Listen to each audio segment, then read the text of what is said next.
Good morning, everyone. Morning. Morning. Welcome to the Juvenile Jurisdiction Advisory Committee meeting for December the 9th, 2022. I want to welcome everybody to our meeting place for today. Deputy Secretary, you want to say anything about our meeting today? Yeah, so we held the meeting today at the Crime Commission because it has a better WebEx experience for folks. And so we wanted to make sure that our folks that were joining online would have the ability to actually join the meeting and hear what's going on. So we're trying out a new location to see how that would work better for us. The good news is for the Hammond building, we are actually getting the equipment installed, hopefully in January for that building too. But we are very thankful for the Crime Commission hosting us today. And if you need anything, let us know. But the restrooms are right out that front door here to the right. So if you need anything else, let us know. Thank you. All right, everybody should have a copy of the minutes from last meeting of April 1st, 2022. And if everyone would review those minutes and see if there's any changes or additions need to be made.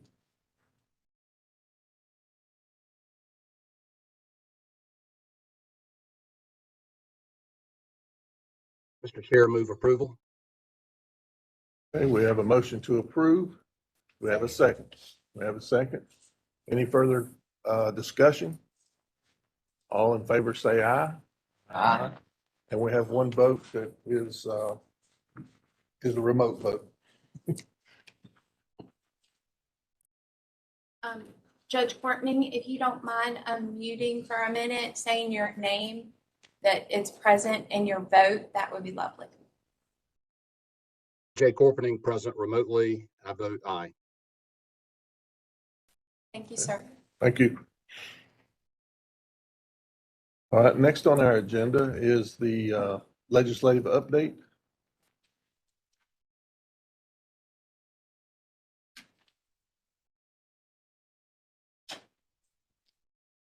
Just turning the microphone on.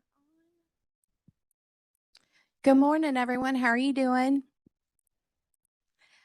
So I am Kimberly Quintus. I work with juvenile justice in analysis, research, and external affairs, and I've had the privilege of facilitating JJAC meetings in the past. Today I'll be presenting the data from the report to you for your consumption. This is our last meeting per the statutory language, which ends JJAC on February 1st or the final report. Typically, these reports are issued on January 15th, and so that is the draft date on the report that you have in your possession. So up until about a month ago, I had a dumb car. The dumb car is not smart at all. It was a 2010 Honda Odyssey, and it broke down fairly frequently, which caused me the need to get a new car, which are all very smart. This morning, it caused me, the smart car, to be about 25 minutes late into work because the GPS was not activating. The Wi-Fi was having an issue connecting in my area. So despite best intentions of buying this lovely car for a million reasons, including not breaking down, I was still late into work, right? There are speed bumps along the way with the best intentions.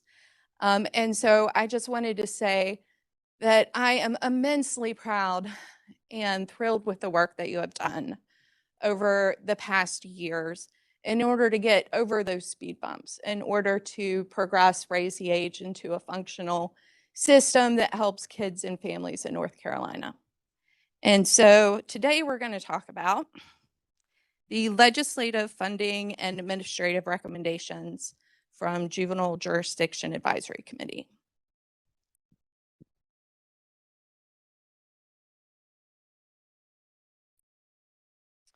So we've had a lot of different reforms over the past years, not just raise the age. We've also, you have instituted raising the floor, which is the the increase in the lower age of juvenile jurisdiction. You've also instituted through the original Raise the Age statute, school justice partnerships, which AOC will speak to later today, but are in 52 counties across the state. They're helping kids in the manner of finding alternative solutions to a court path. There is the institution of the YASI, the Youth Assessment Screening Instrument, which introduced to our regular risk and needs assessment an additional component, which is supports. And so those community supports, like the youth goes to church, the youth is involved in sporting events, those kinds of supports in the community help the youth not reoffend. And so with that additional component in our assessment, we are able to provide a better portrait of the youth to meet their needs. We also have the North Carolina Inc. Project. It's a DHHS grant of $16 million that is trying to tear down the inter-system barriers to providing services to youth. JJ has a very small component of that, which is that our residential and committed youth go into the scoring of, in terms of the case management for serving those youth in the cross system project. And so we expect great things from NC Inc. There is the OJJDP System Reform Grant. So that is a grant that we're working with the Research Triangle Institute on. It is an evaluation component. So they're looking at the detention assessment tool, the validity of that in terms of that's the tool that we use to decide whether a youth is appropriate for detainment. They're evaluating the YASI. It's an early evaluation. It was implemented in January of 2021. And they're also looking at restorative justice at our facilities, that kind of programming, to give us some real value-based information to know what works and what doesn't. We've also had the Results First project in coordination with OSBM and in coordination with Pew.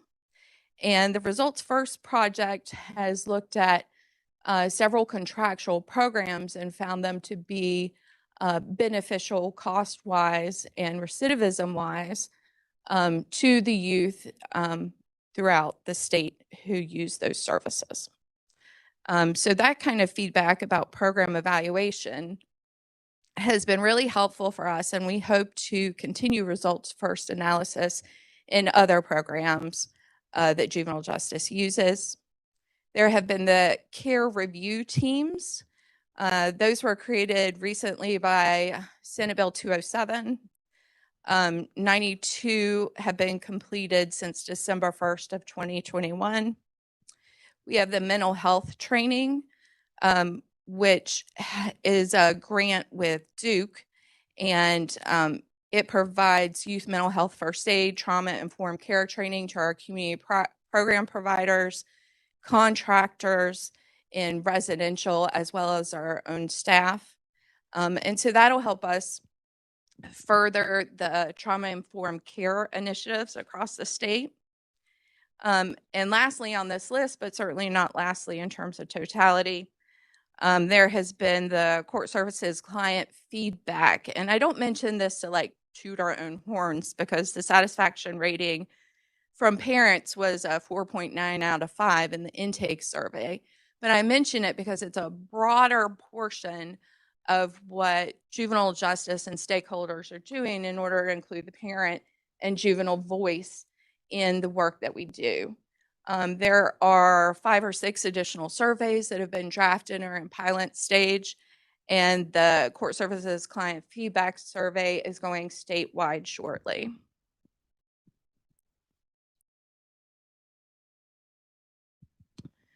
As far as some of the goals that Raise the Age has obtained.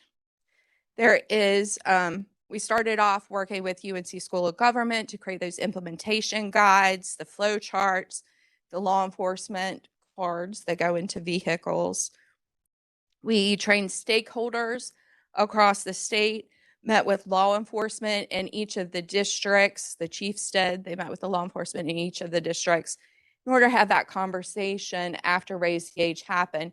How is this going? What can we do better? How can we improve communication? There has been age-appropriate programming. So in the community, that might look like life skills training. In facilities, it looks like vocational opportunities, things like Safe Serve. There is a new telecommunications, electronic equipment wiring certification, a whole slew of new opportunities for youth to gain skills before they re-enter the community. We have career readiness coaches at YDCs, which was funded by the original funding bill. Those readiness coaches help look for employment in the community, build bridges to create a softer sounding board, a softer place for youth to land when they re-enter the community. We grew detention capacity. When we first started, we had around 190 beds. And now we have over 300, 337, I think, but we'll get to that slide in a minute.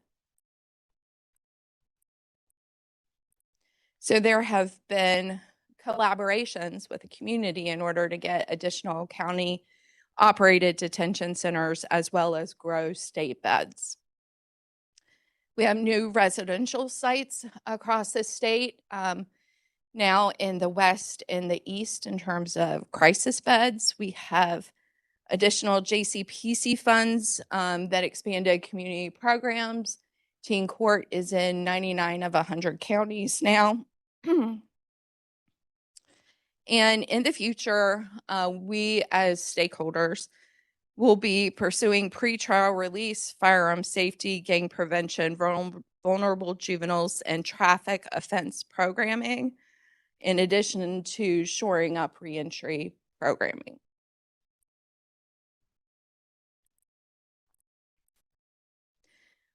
The firearm safety programming has made some progress lately with a $1.5 million project in terms of providing an awareness campaign throughout the state. There has been an RFP that went out, and vendors have applied for that.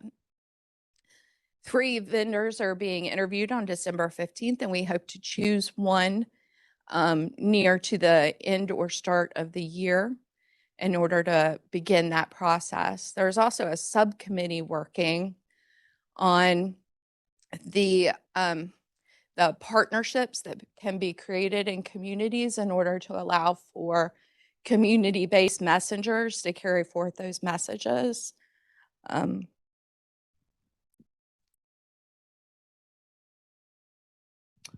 So during the span of implementation of Raise the Age, we have served 13,499 youth with over 29,000 complaints. So that's from December 1st, 2019 through November 20th, 2022.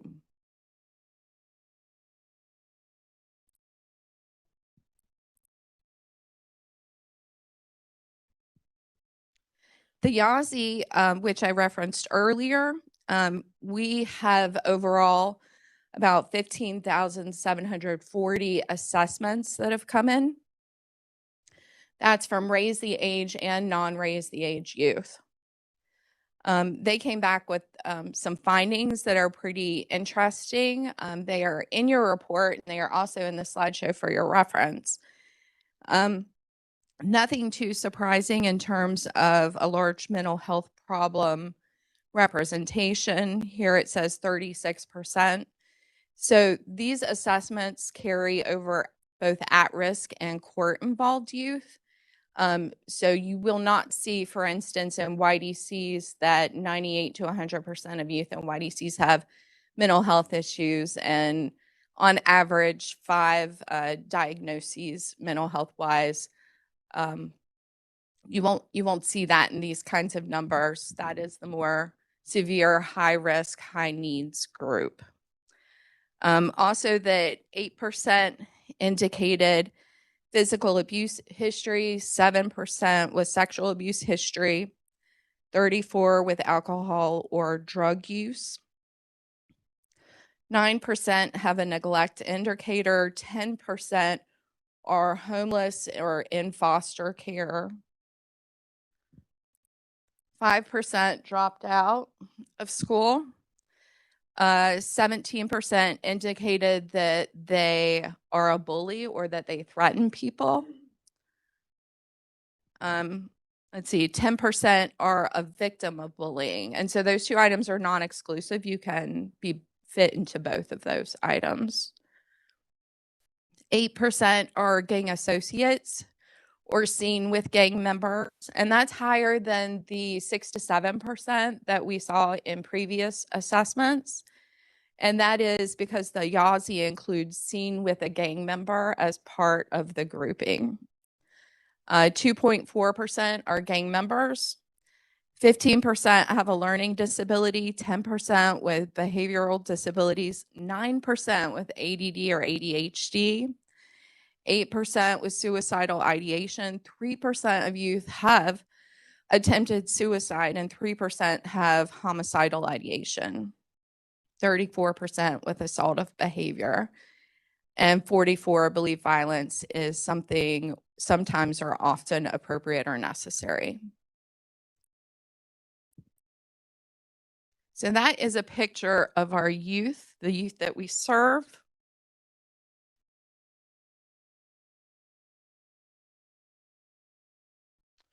And now we're moving on to the legislative recommendations. The indictment process was an item that you guys have included in your reports previously. So I won't go over it in detail, but that same language that you've approved in the past is included as the legislative recommendation item for this report.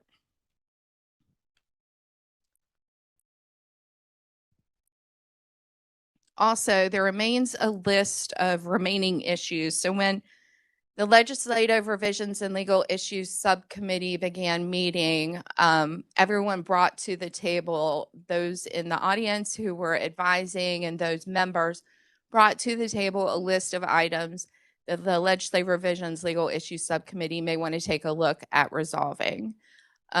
Those items have been reduced over time as new legislation has passed as a result of recommendations from this committee. But there is not enough time to complete all of those items. And so those are issues that stakeholders may want to revisit independently following the end of this committee. So those remaining issues are in your report, so they act as a continued reference for folks in the future. There were 2 remaining recommendations that were in the report as well that talked about including in all school safety conversations a reference to school justice partnerships. So it'll remain ever present in folks' minds that is interconnected. There also is a recommendation to permit legal assistance to access applicable JWISE information. The last update that we received from the Administrative Office of the Courts was that would be addressed following the legacy system redo, July 1, 2024, and that has been updated. You know, as IT systems progress, there are often things that come up, and so they wanted to update you that date has changed to 2025. Let's talk about other subcommittees as well. So there was the minimum age subcommittee that took most of the 6 to 9-year-olds out of the juvenile justice system and put them through juvenile consultations. There are about 102 offenses since the implementation of minimum age, and then that is tied to 72 youth. Just some data regarding that is that over 3/4 were misdemeanors, and that was primarily focused around simple assault as the most common offense. 22% were felonies, and the most common felony was breaking or entering a motor vehicle, which shouldn't be a surprise to you based on some of the conversations we've had about firearms and vehicles.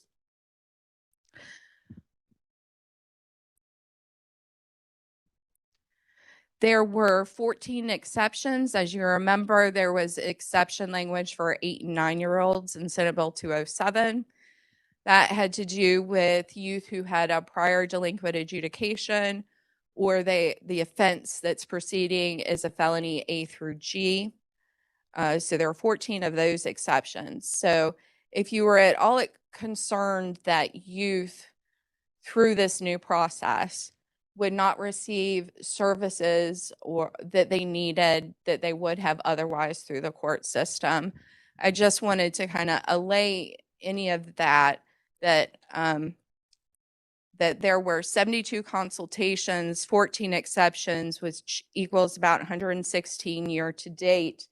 And so that's pretty even with the 2020 number in terms of youth who are under the age of 10 being served through juvenile justice. And so they are receiving services, but through a different methodology. A subcommittee existed from the minimum age group, and that was a group that formed to talk about capacity, juvenile capacity. So the existing standard for juveniles is absent. Instead, we refer and use the adult standard for capacity to stand trial.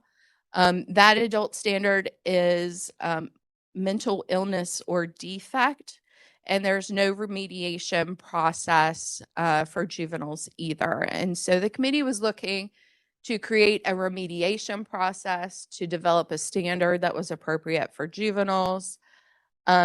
Because right now, if you're found to not have capacity to stand trial, the case is dismissed.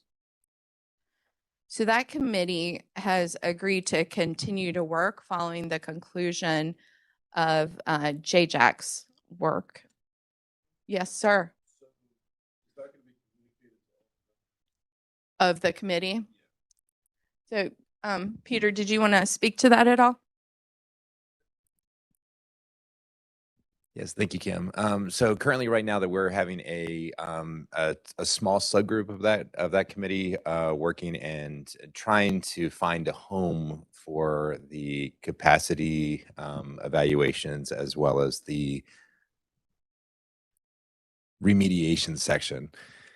So once that is found, then we will get back together. So we are trying to determine whether that those sections should be held in DHHS or with DJJ. And so that is an ongoing conversation between the two entities. Once we find that, then we want to bring it back to the larger committee.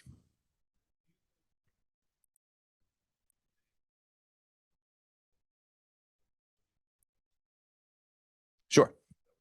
Absolutely. Yeah.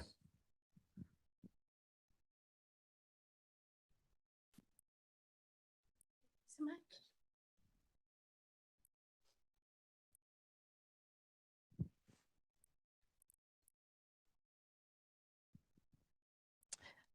Also, we've included in the report a brief legislative history. So everything you want to know about all the laws that related to your work is in a section within the JJAC report. In addition to the original raise the age legislation, there are at least 11 other laws that are directly influence families and juveniles across the state. So it's a good reference point should you ever need to look back at what you did. Let's talk about the funding recommendations now. The first one is for juvenile justice at $9.8 million in fiscal year 24 $8.7 million in fiscal year 25. So the second reoccurring is just taking out the non-recurring from the first year.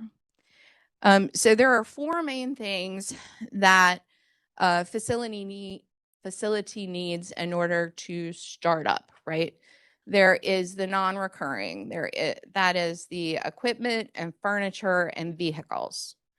Then there's the operating, which is everything that keeps your lights on and water running, toilets flushing, supply area type things, telecommunications, and so forth.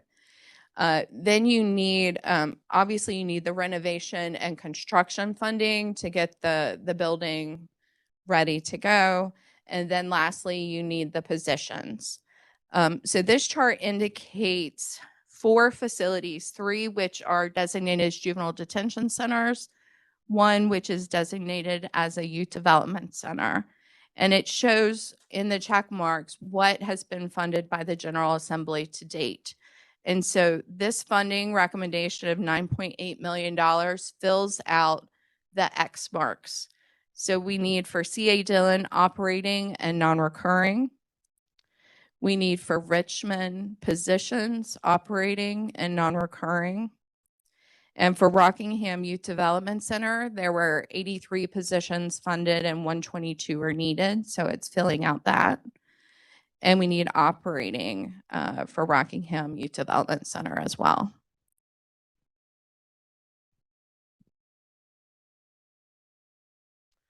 Next, we have a position request from the Juvenile Defender's Office as a contract administrator in the amount of $110,000 recurring. This is a position that you have heard about in the past that Mr. Zagra has spoken to. Eric, would you like to say anything additional about that? No. Fair enough. Thank you. All right. Next, we have 2 FTE from the Conference of District Attorneys. So these 2 positions exist in a grant-funded capacity right now. It started with 1. The workload exceeded the capacity of 1 person. A second person was added on in order to provide training to prosecutors, law enforcement, court officials, in order to implement Raise the Age and provide juvenile law specific training. They also developed educational materials, manuals, things that folks can reference on a regular basis. They respond to requests for legal research and advisement. And in a couple districts, they have prosecuted juvenile cases, provided temporary relief when a juvenile prosecutor is on leave. And so these 2 positions are requested in the amount of $298,885 recurring. So Lindsay, would you like to say anything additional about that? Oh God, I'm sorry. My apologies. AOC, here you go. I'll say something. Yes, I please. mean, it's strange hearing from the defender, but it's been great. We very much, it's on. Okay. We very much appreciate it, worked with Amber and now Kyle Smith. I think it's been helpful for our side, and we've been able to communicate things from substantive issues to they identify problems out in the field with representation. So I know that may sound a little weird coming from us, but we think it's been very helpful. Fabulous. Yeah. The more everyone knows, the better. So the Administrative Office of the Courts has deficiency analysis. So you remember from years past, Brad would come up and he would explain the process of workload analysis, right? He created a list of positions and locations, a nonpartisan approach to analyzing where the need is and how big is it. So that documentation is in prior reports and is not repeated in here, but is referenced. And AOC's remaining request is for $4.6 million and non-recurring cost of $367,000 in fiscal year 23, annualized at 9.3 million. And so that amount provides 5 district court judgeships, 10 ADAs, 19 district attorney legal assistants, 1 district attorney investigator, 4 district attorney admin assistants, 81 deputy and assistant clerks. Would you like to expound? Thank you. All right. So since we did a brief legislative history in the report, it seemed appropriate to also do a brief funding history. So you'll find that in the report. If you look, you'll see a total of $55,673,609 recurring that has been dedicated by the General Assembly to the Raise the Age effort. And that includes the positions that have been provided for AOC positions. So that includes court positions as well. There has been over $34 million in capital investments. So that's the building of the facilities, right? It's a costly thing. It has risen as a result of supply demand issues. And so that is the current amount that has been provided.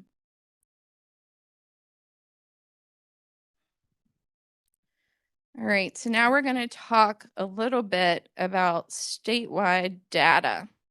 So you've heard a little bit about JJ stuff.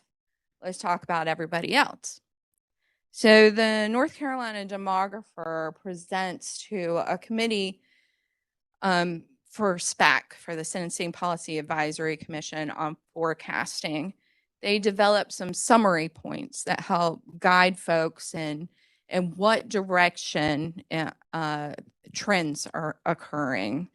And so one of those points that was made in November of this year from the state demographer was that the youth ages 10 to 15 will decline until 2027, when it will start to bump back up a little bit.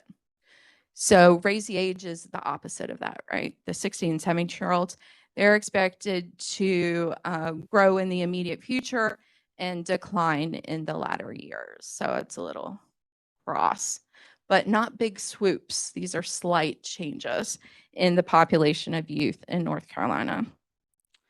Adult correction has seen a drastic decline in prison entries for youth who are under 18 years old.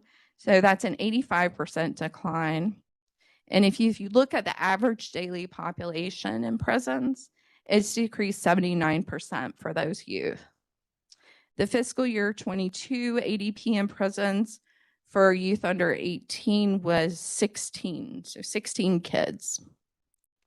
And the SBI has reported that arrests have declined 70% over the past 5 years for those youth under 18. Then let's look at transfers to Superior Court. So these are youth who start in the juvenile system and are transferred to the adult system. And so we've had 827 Raise the Age youth with almost 3,000 complaints since the implementation of Raise the Age in December 2019. 98% of the transferred youth were A to Gs. 2% were the discretionary factor of H's and I's. And the most common transferred offense category was felony class Ds. An additional 73 youth under the age of 16 were transferred to Superior Court. So those are our young kids, right? Those are the ones we've always gotten, always housed. That is not a change for us. And that's 73 since 2019. So that is not a big jump. It is consistent. So here we highlight how the class Ds are magnified and that robbery with a dangerous weapon was the first offense. And discharge weapon on occupied property was farther down, it's number 2, but it's way lower, obviously, than the 73%. So the H593 kids, so these are the kids that start in adult courts. They have a prior conviction or some other matter has them starting in adult court, and they end in adult court. So they're not involved in the juvenile justice system at all, with the exception of they are physically housed in juvenile detention should they be ordered to be detained. And so we have about 10 a month that come in. If you look at the ADP, there's about 13 criminal court youth in detention on any given day. 10% were for criminal probation violation, and 76% were for pretrial. So obviously the majority is for pretrial, waiting on their day in court. And typically they have a lower length of stay than transfers. These criminal court youth, they typically bond out. Raise the age expanded the juvenile justice system by 63%. And so, practice makes perfect. My daughter is a runner. And in high school, she, as a freshman, got on the varsity team. And I am overjoyed because this gift did not come from me. And she practices every night. She runs 3 to 4 miles every night to make sure that she achieves her end goal. She knows where she wants to go to college. She knows that she wants to be on a running team. And so she is heading straight for it, right? Well, prior to Raise the Age being implemented, we had a lot of time to come up with different projections. There were at least 8 to 9 models that factored in different classes of groups. So you would get A to Gs, A to Ds. You would get some different procedures for H's and I's. There were lots of different factors that changed in legislation to feed this model and work it towards something that could be projected in a somewhat reliable way, right? So we are overjoyed that we thought that the system was going to increase by 64%, and here we go, it's increasing by 63%. So this is your actualized amount. And hopefully we will see that decline over the years as juvenile justice continues to make an impact on 16 and 17-year-olds, and the recidivism rate responds accordingly. This is a little look, this graphic is a little look about how the younger youth in the system have benefited from Raise the Age. And so you will see that in fiscal year 18,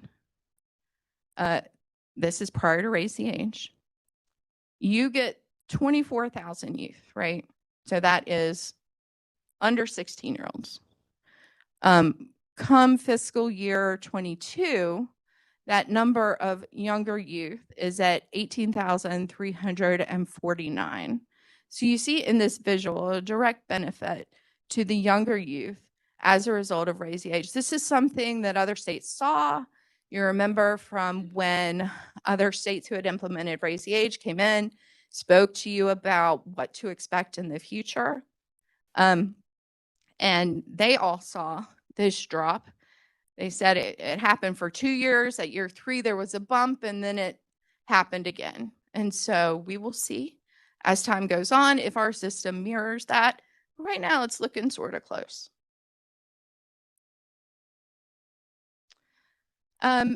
So with the 63% increase, it doesn't happen all at once, right? It's not a consistent across the board thing. Juvenile crime is not as cyclical or planning oriented like that. It comes and goes over time, right? So this graphic shows you that in some months there was greater received complaints than there was prior to raise the age. So for instance, in August, there was a 104% increase as opposed to a 63% increase.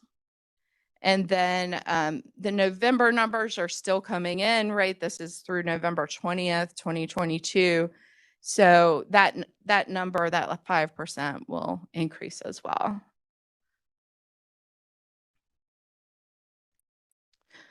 All right, so this year alone, the year 3 of implementation, there are 14,000 complaints, over 5,000 juveniles age 16, 17 at age of offense. 3 out of 4 raised the age juveniles are male. They also have a higher complaints per juvenile rate than their female counterparts. So typically a male will get 3 charges and a female will receive almost 2 on average.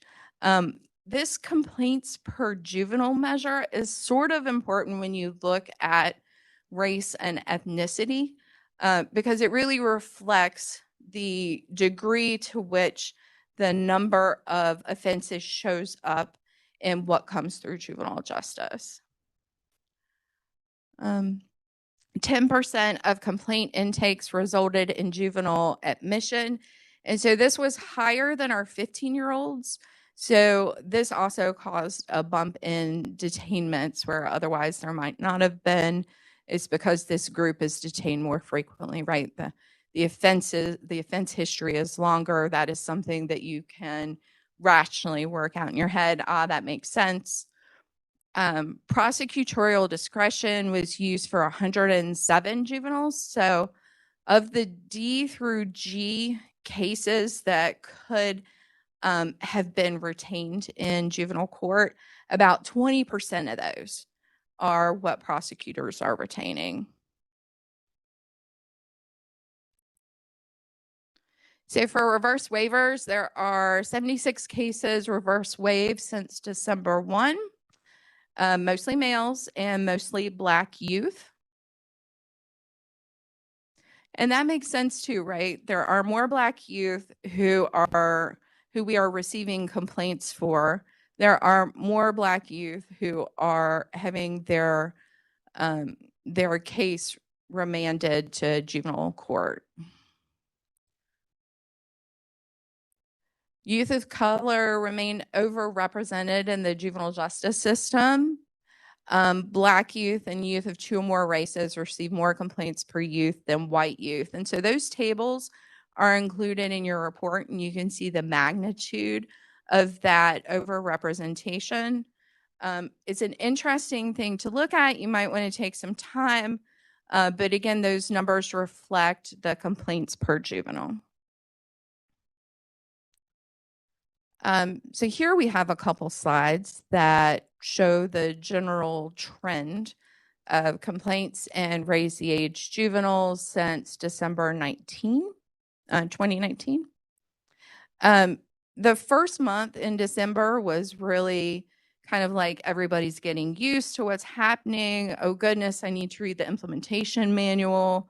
Where does this kid go, right? So the number's pretty low. And then once you start in February 2020, you see it begin to get around where it is right now, right?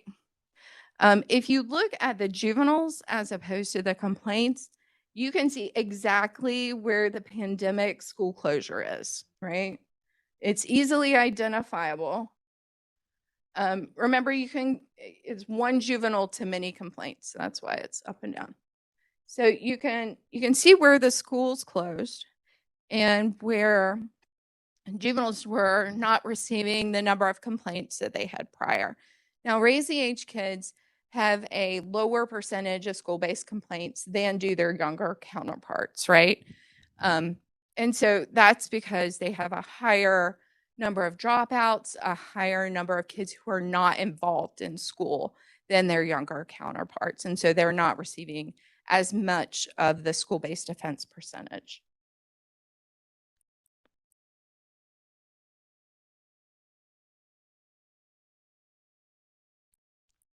All right, so I'm going to go back and forth between two slides so you can kind of see the difference between the two.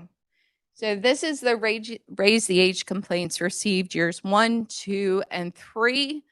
The red line is year 1. The green line is year 2. The black line is year 3. So just as an example, I want you to look at the black line, okay? So year 3 complaints, it's going up, right, in December? I'm sorry, in November. There we go. This is the juveniles. Year 3 is blue, and it's going down, right? So what we're getting when these changes happen are a fewer number of juveniles who are having a greater number of offenses. So you kind of have to look at both to see where your trends are going, because complaints are a function of crime, right? The number of juveniles is a function of how severe that crime may be to layer multiple complaints. All right. So year 3 of implementation, 57% of raise the age complaints were minor, 34 serious, 10% violent. So that's year 3, this top part. And then this is the 3-year total, okay? So if you look at both in conjunction, you'll see that, let's say, for instance, the minor offenses for raise the age over 3 years is 54%, right? And over here in year 3, the minor offenses is 57%. So you can see a greater proportion more recently are minor than they have been over the past 3 years. That may be a function of the pandemic and charging practices. That's just a hypothesis. We don't know exactly why that is, but know that in year 3, the majority of offenses are minor offenses for raise the age youth. Again, no surprise, A through G complaints. Approved is the most common decision at some 99% rounded up. H's and I's, 64%. Excuse me, and it's through the misdemeanors and infractions as well. 64% of those are approved. You'll have larger diverted and closed percentages in your lower class offenses as well, obviously.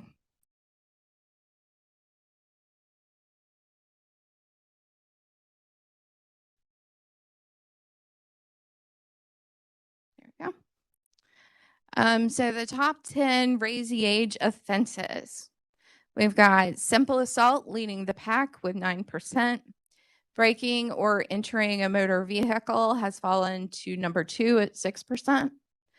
Possessing a handgun by a minor, which has increased across the board for juvenile justice youth, is the 3rd most common raise the age offense at 4%. You can see, and the reason I have the picture up here is the majority of these offenses are kind of what you think of that like frontal lobe administrative portion of the brain development, right? You're testing your boundaries, you're acting out, you're seeking where you need to go through the responses of others. And this has to do sort of as well with the undue bias training that you may have received, where the 90% of your brain function is kind of automatic. It's kind of muscle memory, right? And your 10% is that serious decision-making skill. And so these offenses reflect a need for additional interventions, additional programming to help with that administrative brain development, so that one can calm down, feel safe and protected enough to make a valid decision through what we go through in our normal decision-making process. School-based offenses are back. During the pandemic, you would see the line of what has been received over time much lower than than the history line. And now you will see that it's the recent one is in the dark blue. Now it's very reflective of school-based offenses that have occurred in the past. Raising youth in youth development centers. This is a quick look to see that over the 3-year period, and I believe you hypothesized this early on, that the percentage of youth in the YDC is now greater for Raise the Age. So Raise the Age kids make up more of the youth development center commitments than do their non-Raise the Age counterparts now. That's not where we started, but it's where we are now. So the programming that has been initiated, like Rise Up at Edgecombe, like the vocational programming throughout the state, those kinds of things are serving these older population kids. All right, where are we in time? So break 11:15. So I believe we have time for the school justice partnership, and then we'll take a break if the chairs are okay with that. Yes.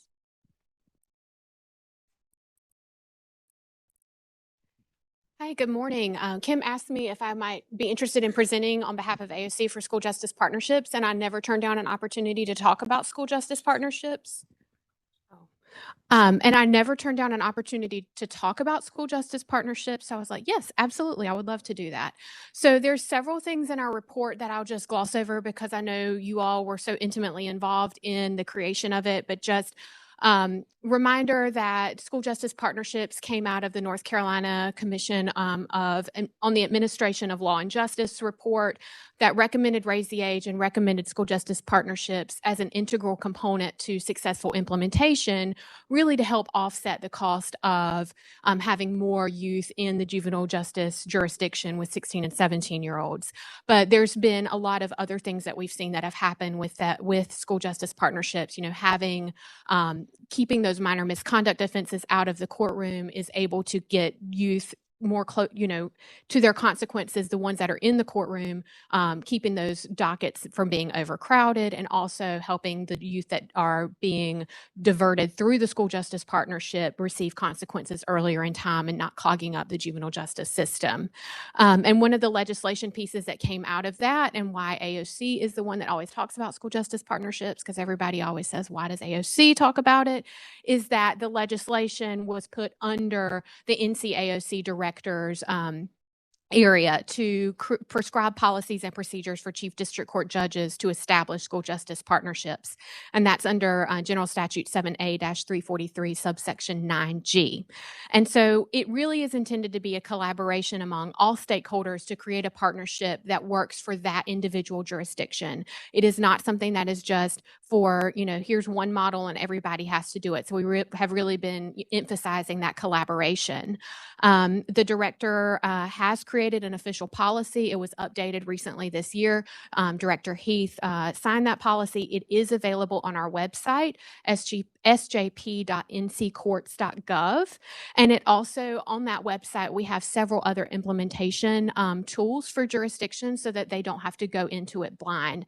There is a toolkit that is available that sort of provides step-by-step implementation guide, and we are in the process of updating that toolkit because it was done when LaToya Powell was still at AOC and Chief District Court Judge Corpening worked together and created that document in 2019. So we are working on updating that, mainly because a lot of the data is now outdated. We do now, as Kim mentioned, have 52 active school justice partnerships in 52 counties across the state, which is really great. The other thing I wanted to touch on briefly is in 2021, Chief Justice Paul Newby convened the task force on ACEs, Informed Courts, which is the Adverse Childhood Experiences. And one of the things that the ACEs task force has done has also recognized the importance of school justice partnerships and have, continued to say that school justice partnerships are something that will help with ACEs Informed Courts. And so we sort of have that blessing from the ACEs task force as well. And so one thing that's not super included in the report, but I wanted to give the committee an update on, is the work that AOC continues to do to push towards that statewide implementation goal. So the first is that we have really worked with some of our agencies across the state and partnered with them to try to educate everybody about this. I mean, when we go and talk, there's a lot of people that still have no idea what school justice partnerships are.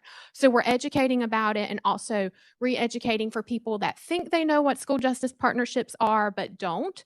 And so talking through that. And so one of our great partners has been NCDPS and DJJ.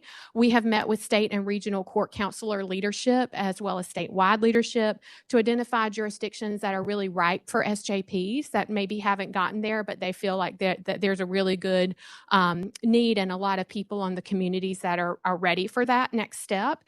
We've done several local JCPC presentations as well at AOC. We've done Wake County, Montgomery, Randolph, Ash, Moore, Cabarrus, and Richmond. I say we have taken our show on the road. So it's been a lot of traveling. We've also partnered with the NC School Board Association, which was a great thing. We've had meetings with them about that. We were invited to present on school justice partnerships at their fall law conference. And in return, they also came and spoke to the ACES task force, specifically on the trauma of COVID on students and school personnel and sort of having that in mind as they're returning into the classrooms. We've partnered with the Conference of District Attorneys. We were asked to present at their executive committee of CODA on school justice partnerships. They also requested that we provide them an article on school justice partnerships for their quarterly newsletter that just went out. I think it was in their December newsletter, and then also requested that we provide them a section for their juvenile manual on school justice partnerships. And then they also have given us a standing offer to help us with connections on the local level with the elected DA in counties that are looking to begin those SJP discussions. We most recently presented to the Juvenile Justice Planning Committee of the Governor's Crime Commission, where we gave a presentation to the members about SJPs. That has been identified as that committees, one of their funding goals and funding priorities are SJPs. So we were asked to go and sort of talk to them about what SJPs look like, what it goes into it to help them better assess those grant applications that are coming in. And then most recently, we just found out this week, thanks to Kim, we had been sent a request for proposals from the National Council of Juvenile and Family Court Judges. We submitted a proposal to present at their National Conference on Juvenile Justice in 2023, and our proposal was accepted. So DeShield Green from AOC, myself, and Chief District Court Judge Corpening will be traveling to Texas to present on school justice partnerships in North Carolina and the work that we've done and the work we still have yet to do.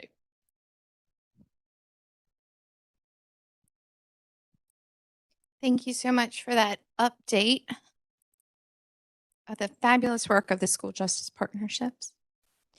So we're going to break now. When you come back, there will be a brief update on detention, the why of detention, so that you're really comfortable with that rationale for the funding recommendation. And then Mr. Lassiter will speak to a recommendation that he'd like you to accept. There will be some votes. And please stay on because I got cupcakes to celebrate your fabulous work and the conclusion of the committee. So let's break for 10 minutes. Thank you.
Everyone come back together and find your seats.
Okay, so we knew that when we came back from break, we would talk a little bit about detention, talk a little bit about a motion that Billy would like you to hear about, do some votes on the report.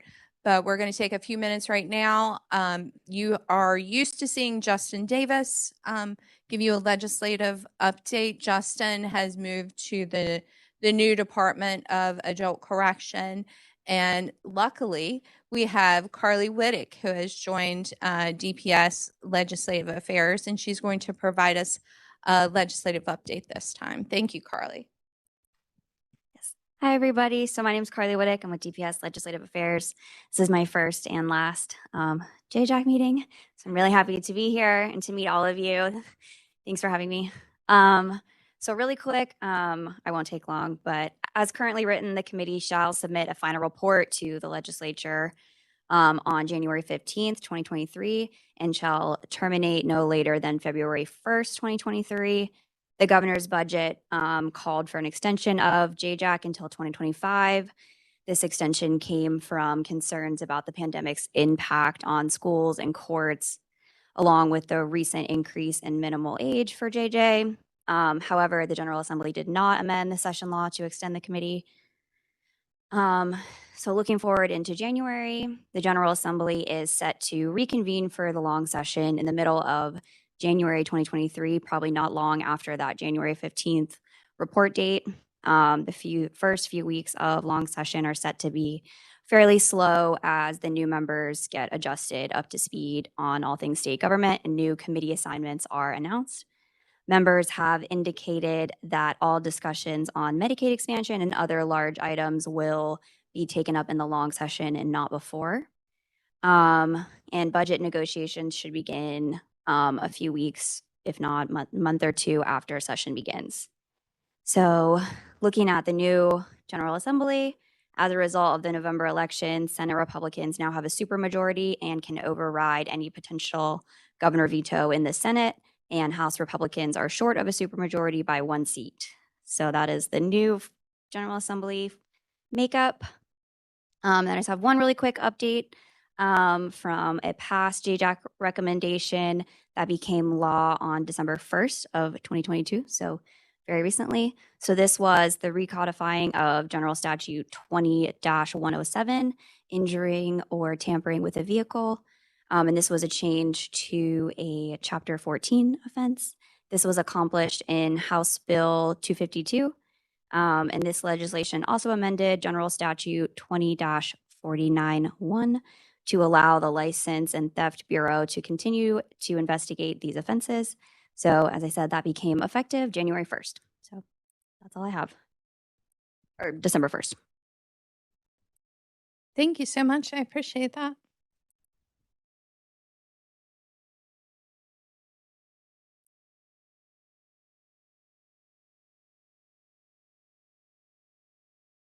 All right, so raise the age and detention. As you know, the average daily population in detention is increasing. There's been 133% increase since before raise the age. So you'll see that it was at 132 was the average daily pop November before raise the age occurred. And in November of 2022, it's at 307. So that's a significant increase from raise the age in terms of the number of youth who are being detained in juvenile detention.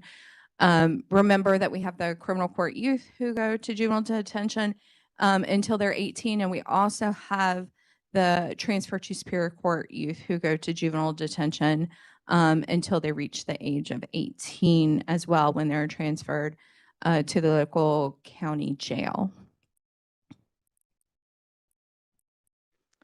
The increase is due to more transfers. So we started off at around 20 transfers. Those are our under 16 kids. And in November, the average daily population maxed out in November at 85. So we, just as a reminder, we look at the average, we look at the maximum and the minimum, and we plan our bed needs by the maximum. Because obviously your average is not going to help you when you have 20 more kids show up in terms of beds. So you have to plan for that maximum. The length of stay for transfers, as a reminder, is much longer than the length of stay in detention for your non-transfer youth, your juvenile jurisdiction youth. So the transfer kids are staying on average 151 days compared to our non-transfer kids who are staying an average of 27 days.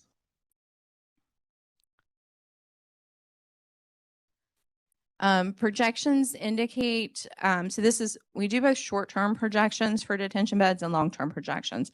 This is the long-term projection. And so it goes through 2025. You'll see the first number is your ADP. So that's, we're planning for an average, right?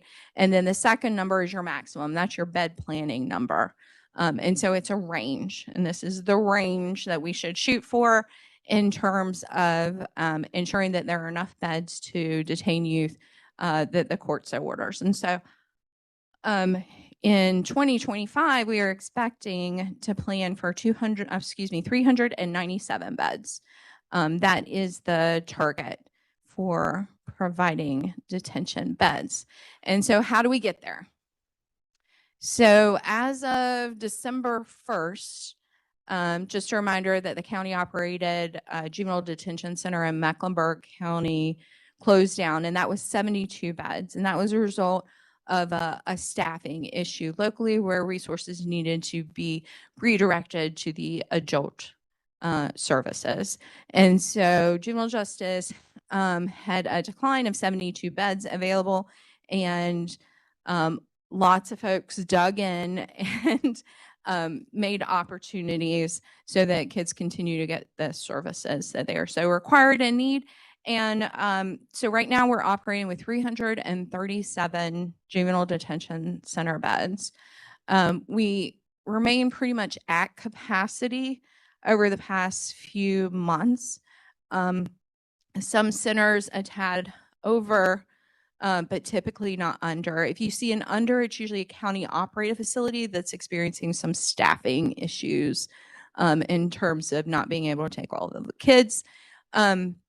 70 beds at CA Dillon are planned. So that's 2 new cottages. They've been renovated. The money for that was provided by the General Assembly. The staffing is a result of repurposing the money from Mecklenburg in order to fund the staffing. So now we're in the hiring process, right? So we need to hire some people to come work at these 70 beds at CA Dillon. Richmond is also a complicated example, is 24 beds. It's expected to be available in July 2023. It's going to open up at a temporary location, which is an open bay housing. It's not something that juvenile justice, this model, has embraced in the future, but the bed needs are imminent. And so we're requesting some additional staffing to make this open bay kind of bed plan work until the fully renovated Richmond Juvenile Detention Center down the street is opened. And so that should occur, that permanent facility should occur around 2025 based on repair renovation schedules. We have right now at Lenore and Chatham Youth Development Centers, we have a couple housing units that have been transitioned from YDC to detention beds. And so at some point we need those back because we have received projections, thankfully from the Sentencing Policy Advisory Commission staff, that show that we're going to need those beds back, right? So once we get CA Dillon and Richmond online, we should be able to transition those 30 beds back at Lenore and Chatham to YDC beds. And there is a temporary MOA that allows us to use 15 beds in Raleigh. There are an additional 24 beds at Perquimans that will come online in the fall of 2023. And so once all of those changes happen, we get to 410 juvenile detention center beds. And as a reminder, 397 is our target. So we're trying to build in some room because we cannot, this number reflects the addition of county operated beds. And if a county center experiences staffing issues, we need to have some kind of movement there so that we can get these kids into a bed as court ordered. And we also have an additional 60 flex beds coming on at Rockingham to be used, that's August of 23, to be used as either youth development center, detention, or both in different units. Staffing shortages. So I am going to hand the microphone off to Mr. Lassiter, Deputy Secretary Lassiter, so he can brief you a little bit about what's going on in juvenile justice and with staffing. You got it. Are you going to control it for me? Okay. Awesome.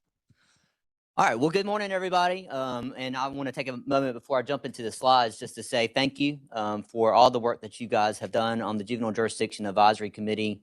It's an amazing amount of accomplishments that Kim has gone through this morning.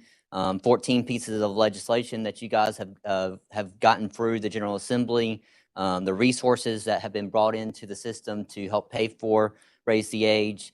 It is a very successful track record that you guys have had as a committee. And I want to thank you from the bottom of my heart. I want to thank my staff that are here today, a lot of staff that are in the back of the room back there.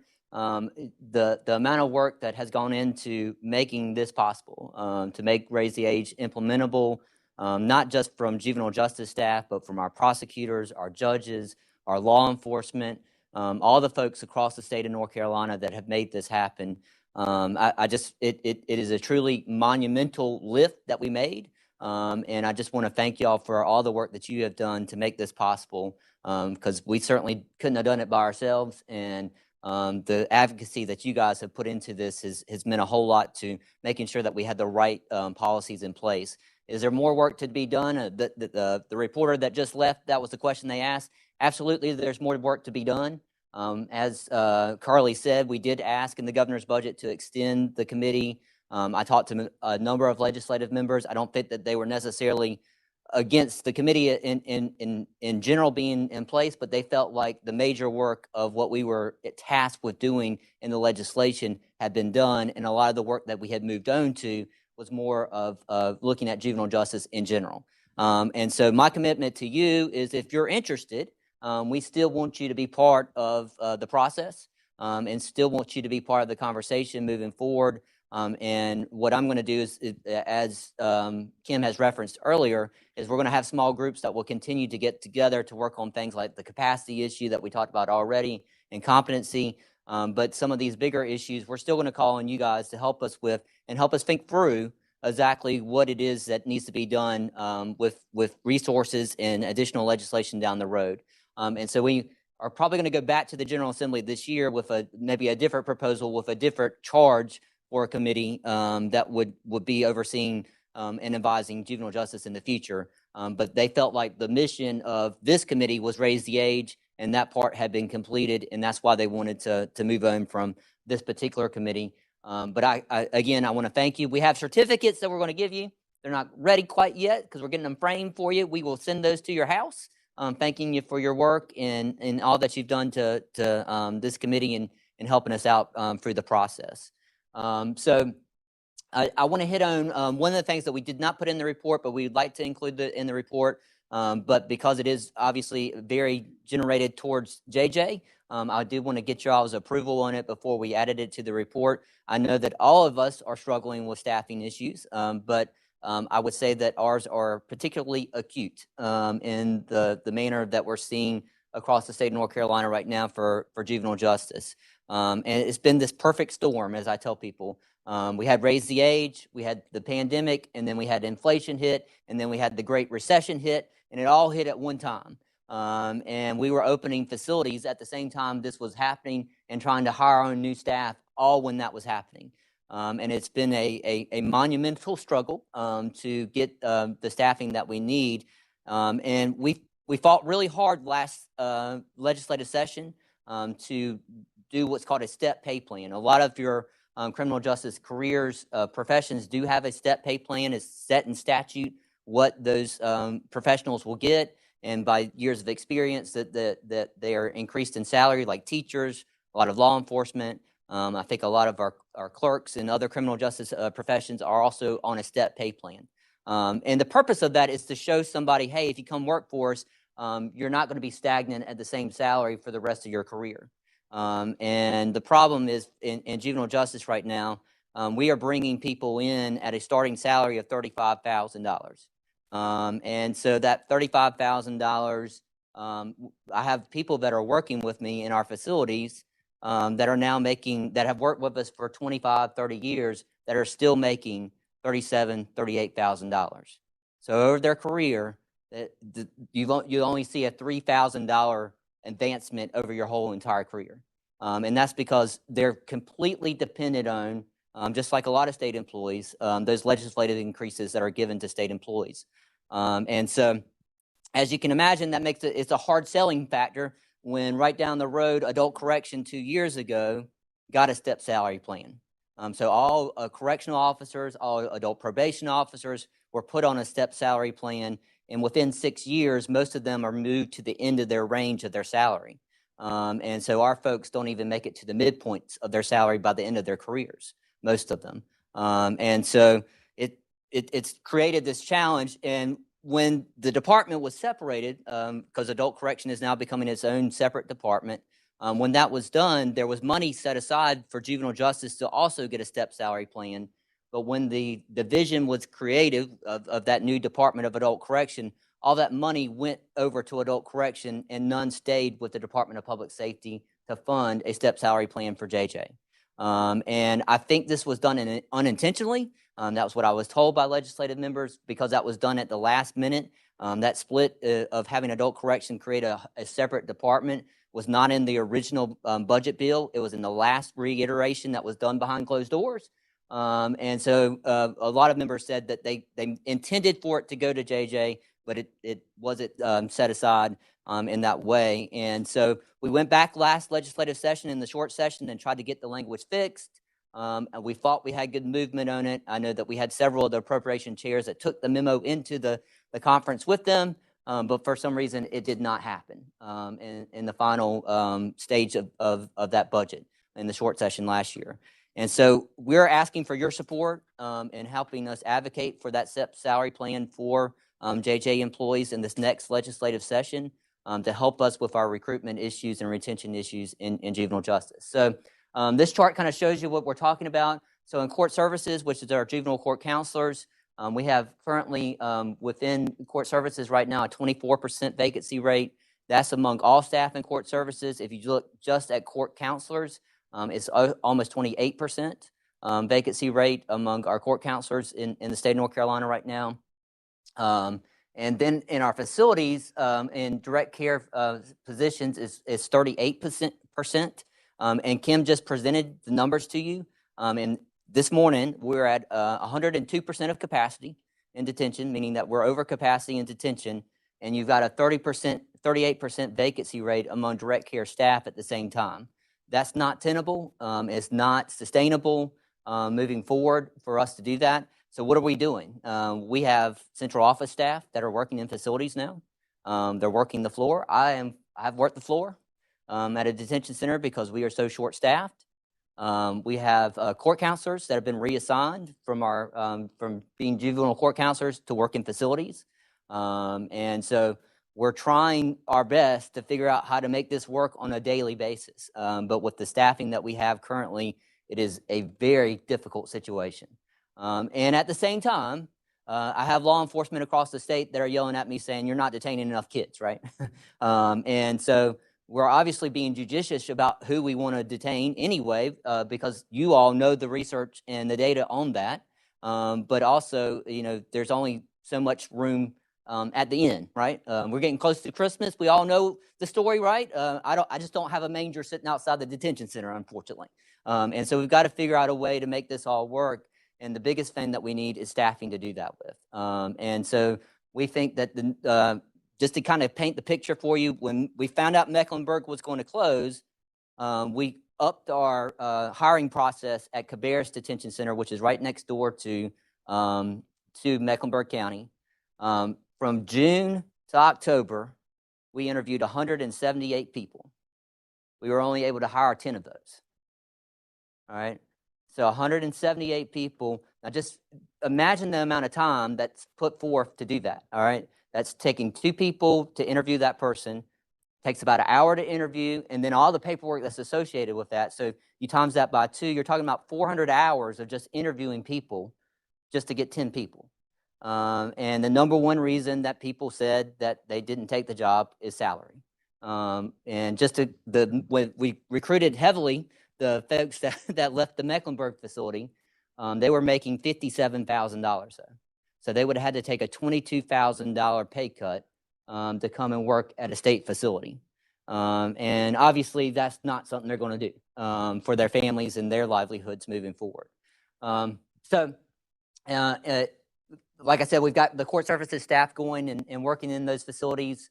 Our starting frontline salary for the facilities right now is $35,400. We've instituted, so the things that I can control.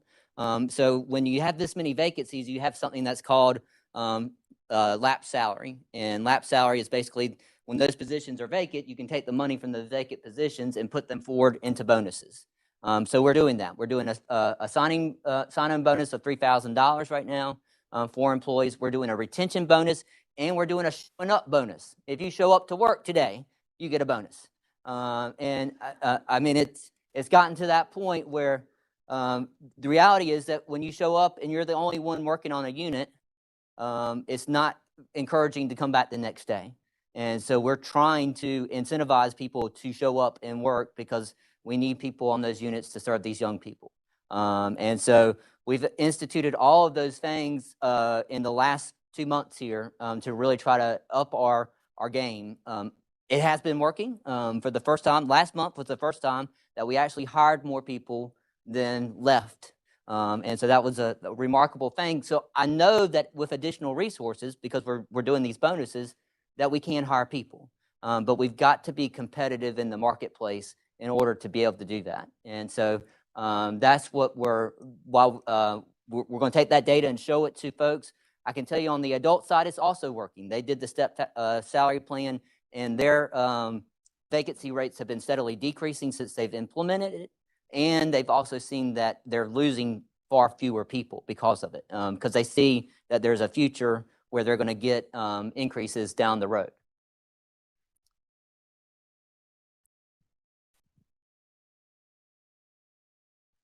So what I'm hoping is that you guys will help us make this recommendation.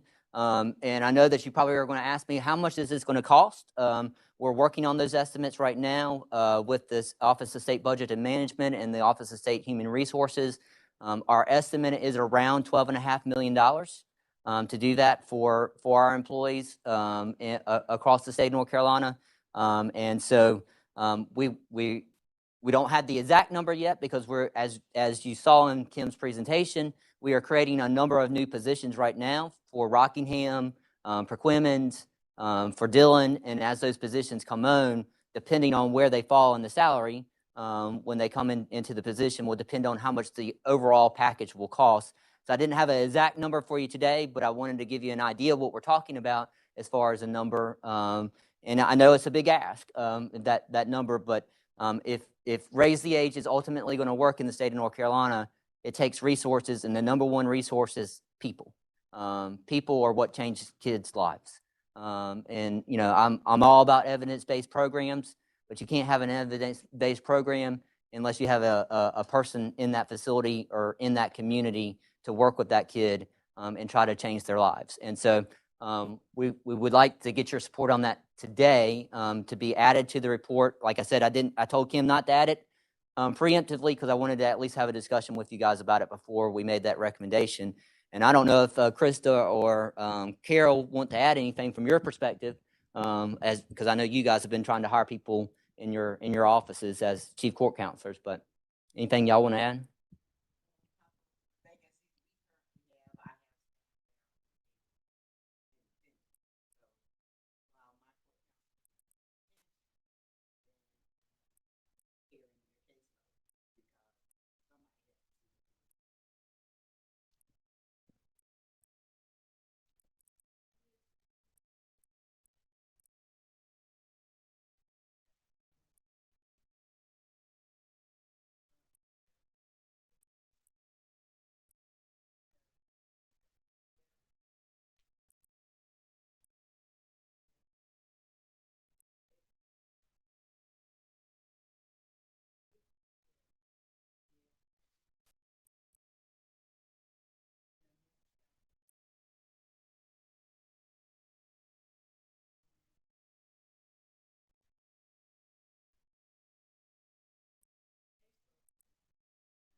So would you like to vote?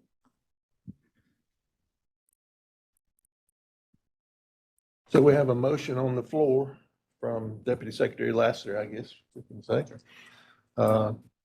And that motion is is written on the screen. So do we have a second on that motion? Second. We have a second. And do we have any further discussion or questions about that motion? Okay, if not, then all in favor, raise your hand and say aye. Aye. And any opposed? We need to do Judge Corpening's vote as well. Corpening votes aye. Okay, so the motion carries. Thank y'all.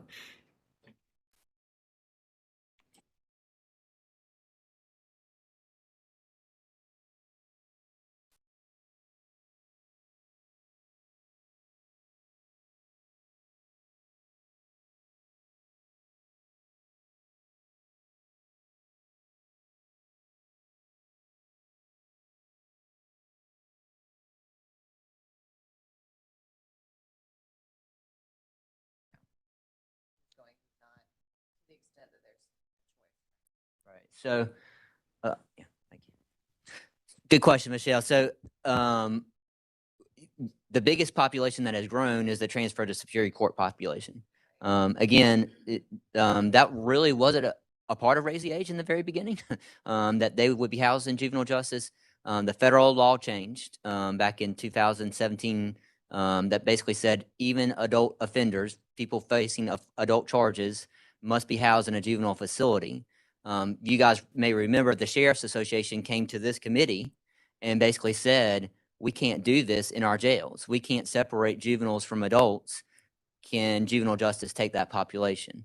And we were hoping that we would get, as this evolved, that we would get more partnership with some sheriffs locally, but they're facing the same challenges that we are, obviously. And so for them to take on an additional mission of housing juveniles is not something that they're really looking to do at this moment. We just saw that in Mecklenburg, obviously, that a partner that we thought we would have for a long term had to pull out also. And so one of the things that I've learned from that is, one, we need to make sure the state can have the capacity and not be dependent on a partner out in the community, because we're not sure that they'll stick with us completely. And so we're going to make sure that we have the bed capacity to do that. I was talking to Judge Freshwater Smith before the meeting today, and one of the things that we could definitely work on is that we have about 30% of our population that are awaiting placements. They're waiting placements in mental health placements. They're waiting placements with DSS. They're waiting placements across the state for other resources that are currently either full or not present or not willing to take our kids. And that's what we're finding more and more, especially with the psychological residential treatment facilities. If the kid has any aggression whatsoever, that the facility is just not willing to take them.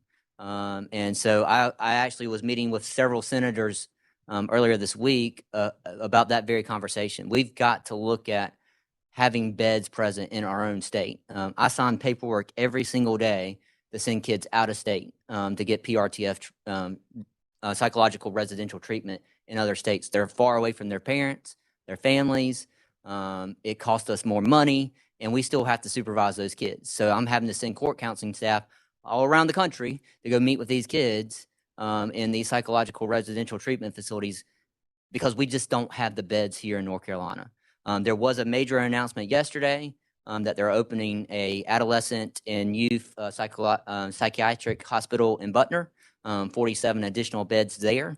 I think that's going to help, but that's just a start. And, you know, we send probably between 300 and 400 kids a year out of state to get those treatment services. And so that's one of the big things that we're talking with DHHS about right now, is how can we make more of those beds available?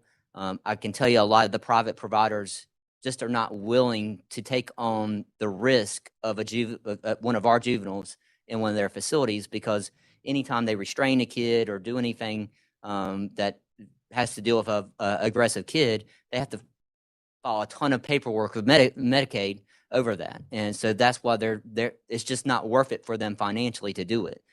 So we've got to really think about, and as part of Medicaid expansion, this is what I was talking to the senators about, is JJ's willing to partner with some of these providers to say, hey, we can use JJ tactics and procedures and strategies with these kids, but we don't have the mental health expertise to work with the illnesses that the kids have. So can we partner to create a dually purposed facility where we can work with that population moving forward? And so we're trying to start those conversations and figure out how to do that. But it is a big part of the population right now, is that population that's awaiting on placement. If we could get those kids out, that would obviously create some additional capacity. And then we feel like once we get the bed capacity that Kim was talking about earlier, that we'll have facilities that are intended for just boundovers, for example, just the transfer population, so that we can develop programming just for that, because they're staying so long. They're staying 6, 7, 8 months with us. They need a different type of programming than a normal kid in a detention center that's staying 14 to 20 days. But we're not able to do that right now because we don't have the staffing or the the set beds to do that with. So as we have those other facilities that come online, we really want to have facilities that are intended just for those purposes.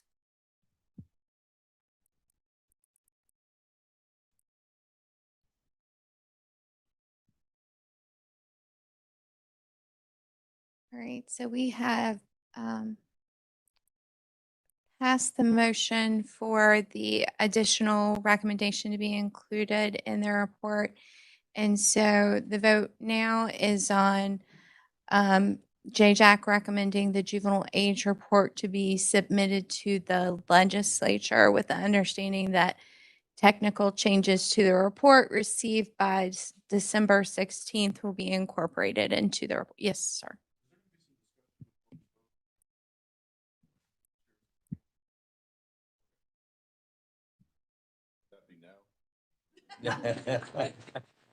I don't want to press the button unless it's now.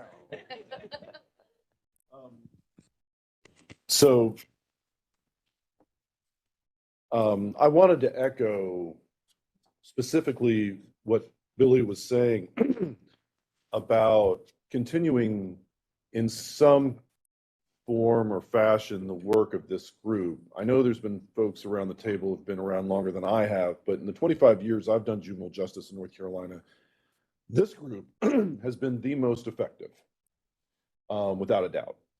And I know I can say from my perspective, it's helpful for me just to kind of hear what is going on, because we don't have a forum. There's no other entity that does this. And for sure, the heavy lifting on Raise the Age, has been done. And this is a juvenile jurisdiction advisory committee, but there's nothing preventing it from being a juvenile justice advisory committee. One thought I had, and I hadn't mentioned this directly to Billy, but I had heard, for example, the governor and attorney general's task force on racial justice in the criminal justice system had been extended by executive order. Is that a possibility? And if not, I'd like to, in whatever format, put in the report that this group feels like that the work needs to be, the broader work should be continued, because I think it's critical. I know that, Raise the Age is going to become a normal, but juvenile justice is always on a changing continuum. Anybody who's done this work knows that. And so, I think it's important, if folks are interested, to say something in the report to the extent of we think, we understand that the legislature has determined that the specific work of this group shouldn't continue, but hopefully support the work of a similar body to continue to, improve the outcomes for youth, because that's what we're here for. So I just wanted to put that on the table.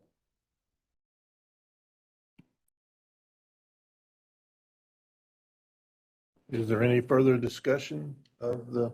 Is that a motion? It is now. And I don't have anything specific to say, and because What you just said, I think would be sufficient. I don't remember what I said. Yeah, I know. It was good. Thank you. Thanks. So, so just a statement somewhere to say that the current committee recognizes that, the main work of raising the age of jurisdiction has largely been completed, but because of the ever-changing nature of juvenile justice, this group recommends that some other entity continue and expand on the work of the JJAC. Better outcomes for you. That provide better outcomes for you. Yeah. All right, so we have a motion on the floor. And I think we have that as part of our record as to what that motion was. Any second of that motion? Second. All right, have a second. Any further discussion or questions about it before we vote? Just on the motion. All right, if no questions, then all in favor of the motion, raise your hand, say aye. Aye. And any opposed? And Judge Corcoran?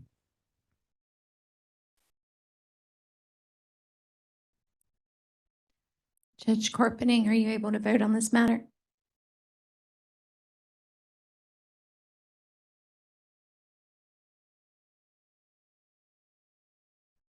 Lost Judge Corcoran. All right, the motion carries. Thank you.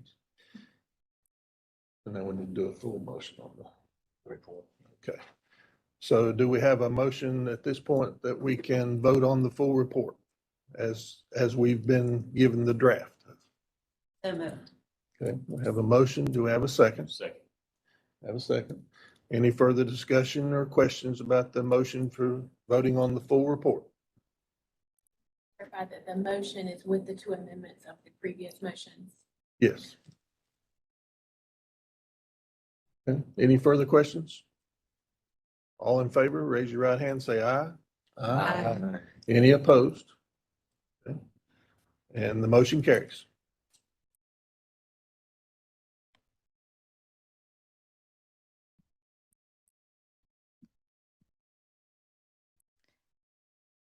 All right, I believe that moves us into our lunch program. So we'll break.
If we can, let's come back to order, please.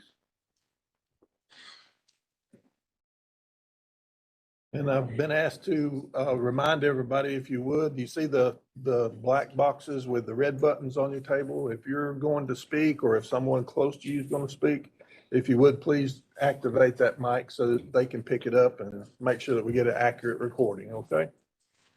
All right, thank you.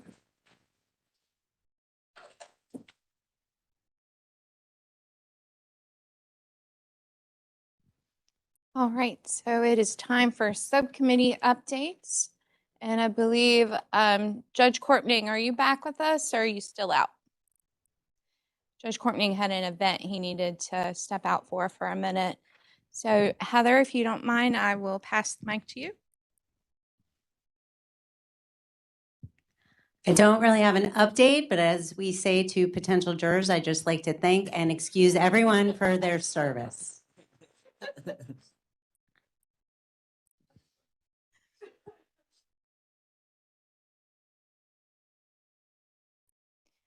Okay, so our next round is public comment, and we've received no public comment through the online form. Checking that now again, and still nothing. If something comes in before we adjourn, I will let you know. And so I will pass it back to the chairs for chair comment and direction. Okay, thank you very much for that. There being no public comment, is there any comments or anything that any of the committee members would like to discuss or say at this time? I'll open the floor to you. Got something to do. I just want to publicly thank Kim for all the work that she's done.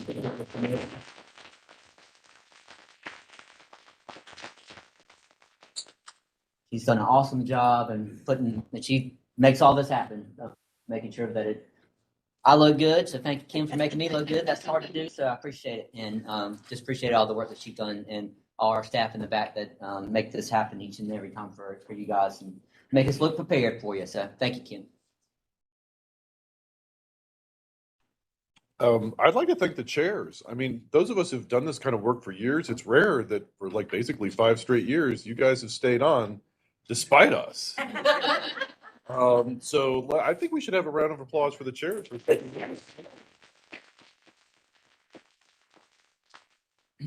I was told this would be like herding cats, but it's really not been. It's been a lot of fun, to be honest with you. I enjoyed it. Yeah, I want to thank everybody with all your skills. For the most part, we stayed on track with what our designated duties were, despite many opportunities to diverge. And maybe that's the work for this next committee you've recommended. But thank everybody, and particularly Billy and particularly you, Kimberly, for all the good work and keeping us all organized.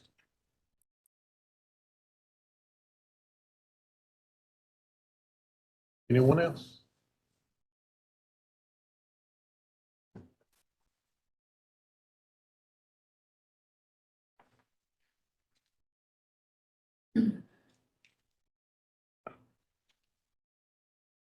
So I think that's about all we have for today. I think one of the things we want to do before we or after we adjourn is get together and have a group photo. I think we took a group photo to start with. Beginning, yes, sir. So unfortunately, some of us have aged quite a bit.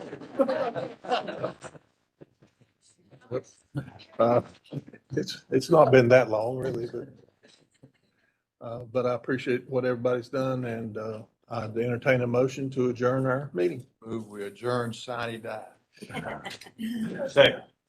Second. All in favor? Say aye. Thank you all very much.